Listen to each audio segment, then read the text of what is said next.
La question qu'on me pose le plus souvent en astrologie, c'est quelle est la différence entre une planète, un signe et une maison? Il y a quelques semaines, je vous ai proposé une vidéo que vous avez beaucoup aimée et vous m'avez demandé de donner d'autres exemples. Alors voilà cette nouvelle vidéo avec de nouveaux exemples. Je vous rappelle que la meilleure méthode pour comprendre la distinction entre une planète, un signe et une maison, c'est de vous dire que la planète représente un personnage qui vous habite, que le signe dans lequel elle se trouve, c'est son caractère, c'est sa manière d'être, et que la maison dans laquelle elle se trouve, ben, c'est un endroit où elle va s'exprimer. Ça veut dire que si vous avez, par exemple, Mercure qui est en Poisson et dans la maison 10, eh bien, Mercure, c'est un personnage qui nous habite tout le monde et qui est notre intellectuel intérieur. Quand il est en Poisson, c'est un intellectuel qui est mystique.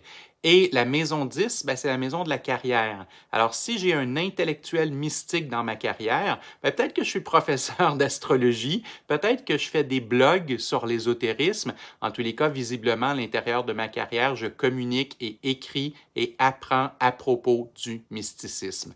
Mais qu'est-ce qui se passe si j'ai ce même Mercure, toujours un intello mystique, mais qui est dans la maison 5 de mes amours, de mon expression personnelle, de ma créativité? Bien, peut-être que je suis cette espèce de personnage un peu poète qui va aimer parler de ses ressentis, qui va aimer analyser mes émotions et qui va aimer dire à ma partenaire ben, que je l'aime, que je l'apprécie, discuter avec elle de nos émotions, c'est-à-dire qu'il va y avoir ce côté mystique et spirituel, mais qui va surtout s'exprimer dans l'amour et dans l'expression personnelle.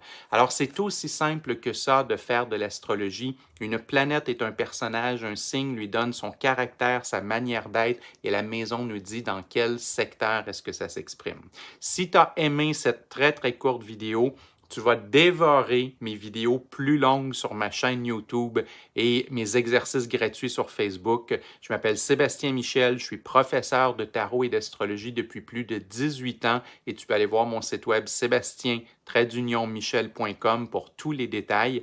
Écoute, si tu connais des gens qui aiment l'astrologie, qui aimeraient mieux comprendre comment interpréter une planète, un signe et une maison, bien, partage-leur cette vidéo, ça risque de leur faire bien plaisir. Bonne journée et à la prochaine pour une nouvelle capsule très brève.